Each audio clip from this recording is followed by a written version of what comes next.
안녕하십니까. 여러분과 함께 하느님 말씀을 묵상하고 기도하고 또 준비하게 될 윤정현 프란치스코 하비에르 신부입니다. 먼저 복음의 배경에 대해서 우리가 좀 살펴봐야 되는데요. 예수님은 자주 스승님이라고 불렸습니다. 특별히 마르코 복음에서는 스승님을 뜻하는 랍비가 자주 쓰여 예수님을 스승이라고 생각할 수 있습니다. 하지만 우리가 잘 모르는 이를 높여 김 선생님이라고 부르는 것 같은 그 관용어로 이제 예수님을 선생님하고 불렀다고 그렇게 합니다. 오늘날 우리는 학원 등에서 선생님을 선택할 여지가 많죠. 강사 선생님. 근데 스승이신 예수님은 제자들을 선택하여 가르치십니다. 꼭 집어서 따라오라고 이야기를 하고 또 제자들을 부르시고 예수님과 함께 생활하시며 오늘 복음과도 같이 제자들을 가르치시는 장면, 이런 거를 보면 예수님께서는 그냥 지식을 가르쳐주는 선생님이 아니고 생활과 삶을 함께 함으로써 이제 예수님의 생각과 행동과 말 자체를 제자들에게 그대로 전해주는 도제식 교육을 사용한 것이지요. 장인을 만들 때 이제 스승하고 함께 생활을 하면서 이제 그 제자가 스승의 삶을 따라가면서 이제 장인이 되어가는 것입니다. 그것을 도제식 교육이라는데 예수님의 제자들을 양성하는 방식을 도제식 교육 방식이다라고 부를 수 있겠습니다. 그래서 오늘 복음을 함께 우리가 읽어보고 시작하도록 하겠습니다. 루카가 전한 거룩한 복음입니다. 그때 많은 군중이 예수님과 함께 길을 가는데 예수님께서 그들에게 돌아서서 이르셨다. 누구든지 나에게 오면서 자기 아버지와 어머니, 아내와 자녀, 형제와 자매, 심지어 자기 목숨까지 미워하지 않으면 내 제자가 될 수 없다. 누구든지 제 십자가를 짊어지고 내 뒤를 따라오지 않는 사람은 내 제자가 될 수 없다. 너희 가운데 누가 탑을 세우려고 하면 공사를 마칠 만한 경비가 있는지 먼저 앉아서 계산해 보지 않느냐. 그러지 않으면 기초만 놓은 채 마치지 못하여 보는 이마다 그를 비웃기 시작하며 저 사람은 세우는 일을 시작만 해놓고 마치지는 못하였군 할 것이다. 또 어떤 임금이 다른 임금과 싸우러 가려면 2만 명을 거느리고 자기에게 오는 그를 1만 명으로 맞설 수 있는지 먼저 앉아서 헤아려 보지 않겠느냐. 맞설 수 없겠으면 그 임금이 아직 멀리 있을 때에 자신을 보내어 평화협정을 청할 것이다. 이와 같이 너희 가운데에서 누구든지 자기 소유를 다 버리지 않는 사람은 내 제자가 될 수 없다. 예수님은 삶의 의미나 방향을 가르쳐주는 스승을 넘어 하늘나라의 신비를 가르쳐주시는 분입니다. 그분의 첫 번째 메시지도 때가 차서 하느님의 나라가 가까이 왔다라고 비유라고 이제 선포하시고 비유를 통해 드러난 가르치신 것은 바로 하느님 나라였으며 예수님의 기적과 이적 행동 등은 하느님의 나라가 드러나는 방식이었습니다. 그리고 알듯 말듯한 하느님 나라의 신비를 제자들에게 설명하여 가르쳐 주십니다. 너희에게는 하늘나라의 신비를 아는 것이 허락되었지만 저 사람들에게는 허락되지 않았다. 내가 진실로 너희에게 말한다. 많은 예언자와 의인이 너희가 보는 것을 보고자 갈망하였지만 보지 못하였고 너희가 듣는 것을 듣고자 갈망하였지만 듣지 못하였다. 이런 말씀들을 이제 종합해 볼 때 예수님께서는 하늘나라의 신비를 가르쳐주는 유일한 스승입니다. 세상에는 스승들이 많지요. 하지만 하늘나라의 신비를 가르쳐주시는 스승은 유일하게 예수님밖에 없습니다. 그 신비의 가르침은 십자가와 부활로서 완전히 우리에게 알려질 것입니다.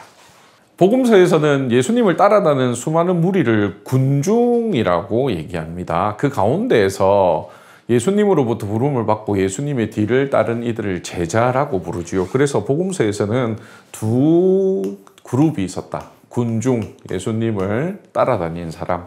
이 군중 중에서 매우 소수의 사람은 제자들이라고 예수님이 부르고 함께 생활한 사람들이 있었습니다. 하늘나라의 신비를 말씀과 행적으로 가르치시는 예수님을 보고 기뻐하기도 하면서 예수님으로부터 파견받아 전도여행을 떠날 때에 예수님께서 하신 일을 그대로 제자들도 하였습니다.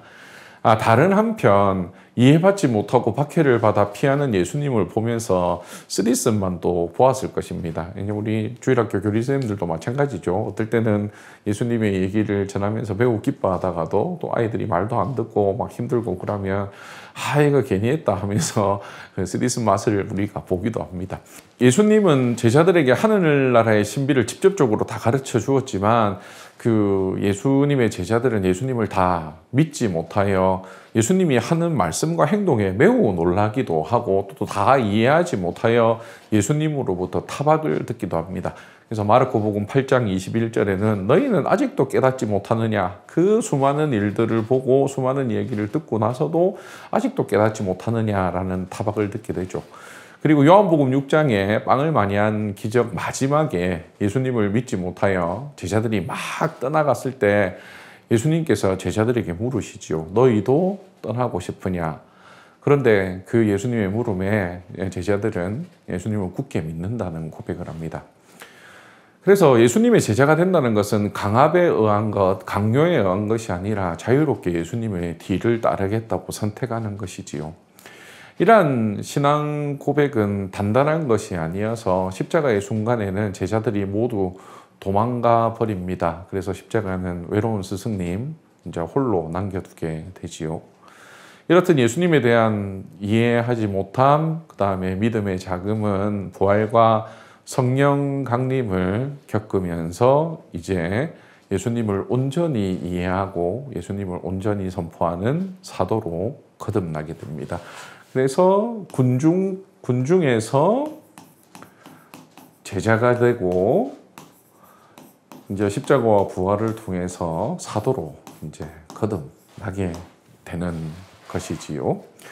예수님의 제자 교육 방식은 믿음의 실패마저도 더 깊은 믿음으로 이끌고 있습니다.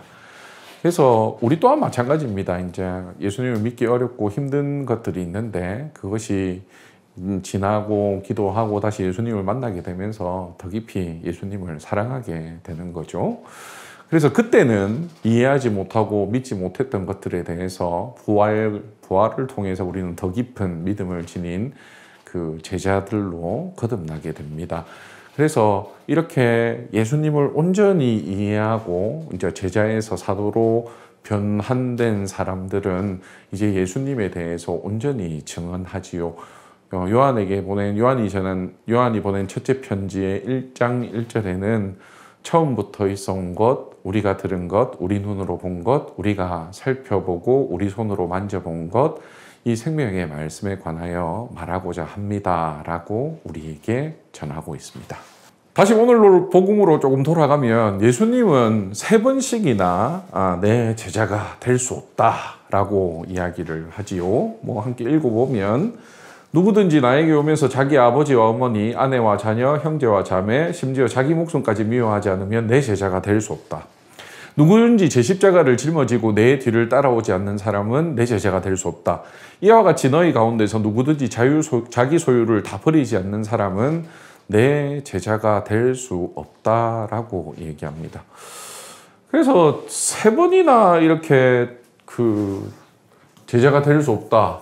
부적합성에 대해서 강조하시는 예수님을 두고 오늘도 우리에게 이걸 요구하신다면 이 무리데스, 너무 무리한 것이 아닐까? 그래서 예수님의 제자가 되고 싶지 않습니다 라는 사람이 많을 것으로 예상됩니다. 그리고 실질적으로 예수님의 요구가 너무 버거워서 신앙을 떠나는 사람들도 많이 있지요.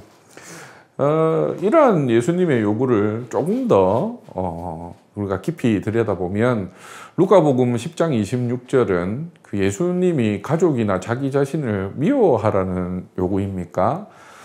그래서 이게 미워하라는 요구가 되면 사랑을 가르치시는 예수님이 아주 혼동스러워지게 되는데 같은 내용을 전하는 마태오복음 10장 37절은 보다 온건하게 그 내용을 전합니다.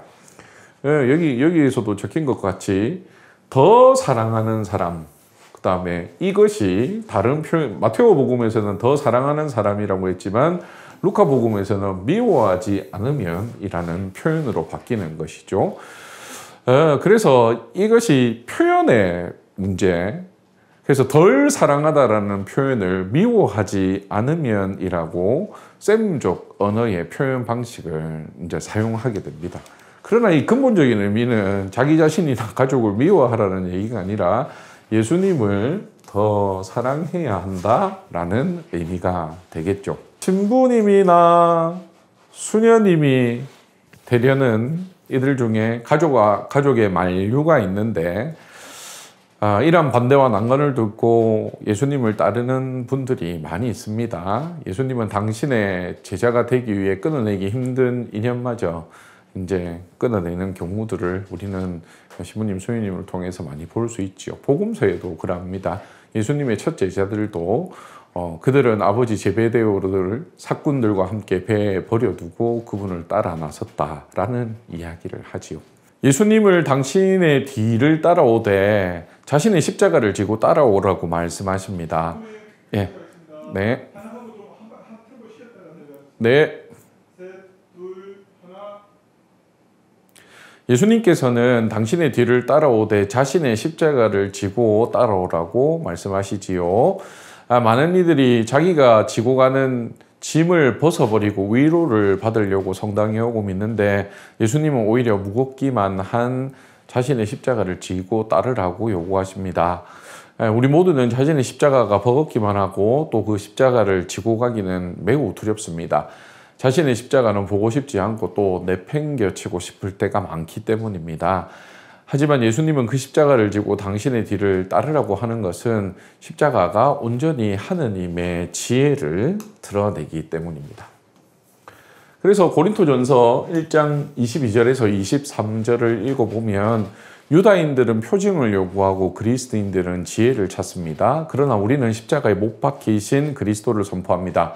그리스도는 유다인들에게는 걸림돌이고 다른 민족들에게는 어리석음입니다. 라는 얘기를 하죠. 그래서 오늘날 우리도 십자가를 잘 받아들이고 싶지 않아요. 이게 걸림돌이 되고 매우 어리석게만 느껴지는데 십자가에 못 박히신 그리스도를 선포한다는 것은 바로 그것이 하느님의 지혜라는 것을 우리가 알고 믿기 때문입니다. 예수님을 통해서. 그래서 그 하느님의 힘을 우리가 더 깊이 믿고 생활하고 그래서 우리가 우리 자신의 십자가를 지고 따라라는 그런 얘기를 하죠. 여기서 우리는 오늘 제1독서의 지혜서와 만나게 되는데 닿을 수 없는 하느님의 지혜가 십자가의 힘을 통해서만 이루어진다고 고백합니다. 그래서 여기서 잠시 제1독서를 읽고 넘어가겠습니다. 지혜서의 말씀입니다. 어떠한 인간이 하느님의 뜻을 알 수 있겠습니까? 누가 주님께서 바라시는 것을 헤아릴 수 있겠습니까? 죽어야 할 인간의 생각은 보잘것없고 저희의 속마음은 변덕스럽습니다. 썩어 없어질 육신이 영혼을 무겁게 하고 흙으로 된 이 천막이 시름겨운 정신을 짓누릅니다. 저희는 세상 것도 거의 짐작하지 못하고 손에 닿는 것조차 거의 찾아내지 못하는데 하늘의 것을 밝혀낸 자 어디 있겠습니까? 당신께서 지혜를 주지 않으시고 그 높은 곳에서 당신의 거룩한 영을 보내지 않으시면 누가 당신의 뜻을 깨달을 수 있겠습니까? 그러나 그렇게 해주셨기에 세상 사람들의 길이 올바르게 되고 사람들이 당신 마음에 드는 것이 무엇인지 배웠으며 지혜로 구원을 받았습니다. 그러므로 예수님의 제자가 된다는 것은 하느님의 힘을 믿으며 괴로운 자신의 십자가를 묵묵히 견디고 예수님을 따라가는 것이라 이해됩니다. 아름다운 시의 한 구절은 이러한 예수님의 제자됨을 다음과 같이 표현합니다. 반갑고 고맙고 기쁘다. 앉은 자리가 꽃자리니라. 네가 시방 가시방석처럼 여기는 너의 앉은 그 자리가 바로 꽃자리니라 라고 구상시인의 꽃자리 중 한 구절은 이렇게 얘기를 하고 있지요. 그래서 예수님을 믿어서 삶의 어려움이 없어지는 것이 아니라 예수님을 믿어서 삶의 어려움 속에서도 예수님의 모습을 드러내는 그런 제자됨이 우리에게는 필요할 것 같습니다. 예수님께서 요구하시는 당신의 제자됨은 두 번째로는 자기 소유를 버리는 사람입니다. 예수님 당신도 공생활을 시작하시면서 가족과 자신의 소유와 이별하시기에 당신의 제자들에게도 이렇게 요구하십니다. 다른 복음서의 다른 대목에서는 예수님을 따르려는 부자인 젊은이 이야기가 나오는데 마태오복음 19장 이야기죠. 예수님께서는 부자 젊은이에게 이렇게 요구하십니다. 네가 완전한 사람이 되려거든 가서 너의 재산을 팔아 가난한 이들에게 나누어 주어라. 그러면 네가 하늘에서 보물을 차지하게 될 것이다. 그리고 와서 나를 따라라. 그런데 우리가 다 알다시피 그 이후에 부자 젊은이는 그 말씀을 듣고 슬퍼하며 하느님, 예수님을 떠나갔다고 복음서는 전하게 되지요. 하느님 나라를 알고 살아가는 것은 자신의 생각이나 생활 양식을 넘어서는 것입니다. 그래서 자기가 지녔던 모든 것이 다 소용없는 일이 됩니다. 오늘날 원하고 바라는 것을 가져야만 만족하는 우리 자신들에게 또 네 하고 싶은 것을 다 해라고 말하는 이 시대에 자신의 소유를 버리라는 것은 매우 큰 도전이 됩니다. 하지만 예수님을 사랑하고 또 하늘나라를 온전히 소망한다면 이것은 불가능한 일만은 아닐 것입니다. 그래서 예수님을 온전히 따른 바오로 사도는 이렇게 말합니다. 필립비서 3장 7절에서 9절의 말씀이시지요. 나에게 이뤘던 것들을 나는 그리스도 때문에 모든 해로운 것으로 여기게 되었습니다. 그뿐만 아니라 나의 주 그리스도 예수님을 아는 지식의 지고한 가치 때문에 다른 모든 것을 해로운 것으로 여깁니다. 나는 그리스도 때문에 모든 것을 잃었지만 그것들을 쓰레기로 여깁니다. 그리스도를 얻고 그분 안에 있으려는 것입니다. 놀라운 이야기를 하죠. 자기의 모든 것들을 쓰레기로 여긴다는 것입니다. 예수님의 제자가 된다는 것은 버리고 포기해야 할 것이 많기에 매우 심각하게 성찰해야 되고 또 우리에게 매우 심각한 요구를 하게 됩니다. 그리고 예수님의 제자로 따른다는 신부님이나 수녀님들의 모습을 보면 오늘 복음이 전하는 예수님의 요구대로 살아가는 제자됨의 모습도 보기 쉽지 않죠. 그래서 예수님의 제자가 된다는 것은 불가능한 것이라 여길지도 모르겠습니다. 하지만 1000년 전에 태어난 프란치스코 성인은 예수님의 제자가 되려고 가족보다도 예수님을 더 사랑하고 자기 십자가를 지며 또 자기의 소유를 다 버리고 하늘나라의 신비를 이 땅에서 살아갔습니다. 예수님의 제자가 된다는 것은 하늘나라의 신비를 살아가자는 초대이며 예수님의 은총 없이는 이루어질 수 없는 일입니다. 누구도 강요할 수 없으며 또 자유로운 선택으로만 이루어지게 됩니다. 그 자유로운 선택이란 무엇입니까? 자신의 십자가를 묵묵히 지고 따라가고 또 다른 모든 것보다 예수님을 사랑하며 또 자신이 가진 모든 것을 버리고 예수님으로만 부유해지는 것이지요. 오늘도 당신의 제자로 당신의 뒤를 따르라는 예수님의 초대에 응답하기 위해서 나 자신을 깊이 성찰하고 또 내가 무엇을 해야 예수님의 제자가 될 수 있는지 생각할 수 있는 시간이 되었으면 좋겠습니다. 아울러 예수님을 따를 수 있는 은총도 청했으면 좋겠습니다. 다음 주에도 기쁜 모습으로 뵙도록 하겠습니다. 감사합니다.